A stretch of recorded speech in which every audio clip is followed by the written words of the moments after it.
Let us first focus on the case when f is finite. And we will study what the conditional acceptation of x given this finite f looks like. In a special situation where the script f is finite,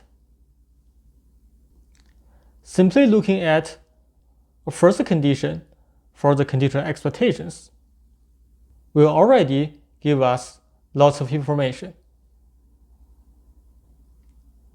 And we will summarize this in the following proposition. The proposition says that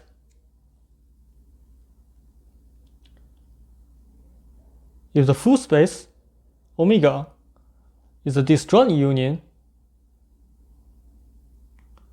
of the sets f1 through fn, so this means disjoint union, and we consider the sigma algebra script f generated by those n sets. So in this sigma algebra, the members will look like the union of some members from f1 to fn. Then we claim that any f measurable function y, or more rigorously, any measurable function from the space omega f to R, the Borel sigma algebra over R has a form y equal to, and now instead of giving away the spoilers to guess, I'm going to leave a question mark here. And I will let you guess first what this y looks like. I'll let you think about it first, and then I'll give you the answer.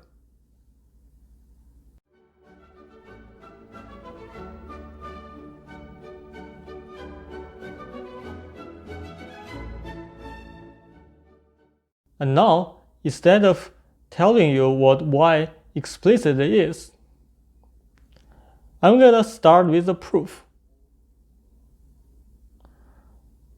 And we will explore through the proof what y should look like.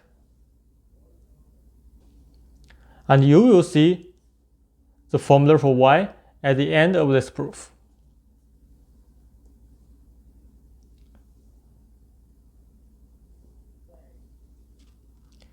The idea is because the sigma algebra f is finite. If you recall the definition for measurable functions, you know the pullback of the sets in this Borel sigma algebra must only have finite many choices, which are exactly the unions of some members here. And that will give you the intuition that y may only take finite many different values. To make this idea more rigorous, let us consider some really special Borel subsets of R. For any C in R, you know the singleton C is a Borel subset. And let us look at the possible pullbacks of the singleton C, which will correspond to the points in the domain that will hit this value C under the random variable y. Since y is measurable, y inverse C must be in F. And this implies that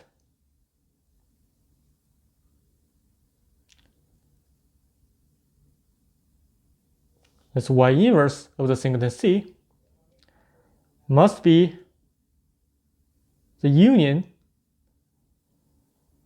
of some members in here. Because they are disjoint, so this union must be a disjoint union. So each subscript ki is an integer from 1 through n. Now since omega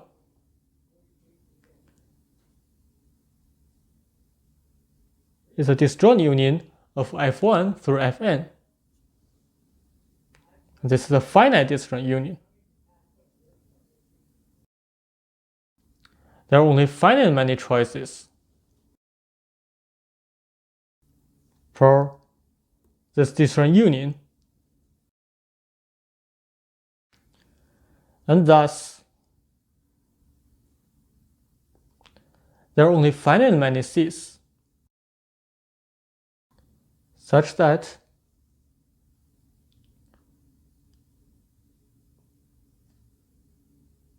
Y inverse of C is non-empty.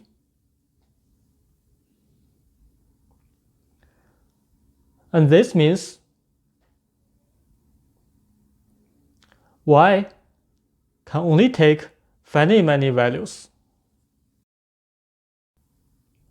And we can write this as Y equal to the summation of C sub L's times indicator functions 1 subscript EL, where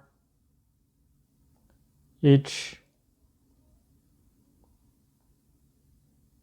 EL is a disjoint union of S sub k sub i's. And now we can rewrite this, because if E sub L is a disjoint union of F sub k L's, we can simply split this into the summation of indicator functions over F sub ki's. So rewriting this gives us Y equals to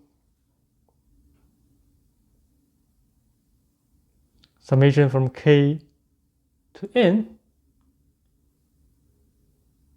of A sub k's times 1 sub fk. Here we are replacing those C sub L's by A sub k's. Some of those A sub k's may be equal to each other. And this is the explicit formula for Y. So now we can complete the statement for this proposition.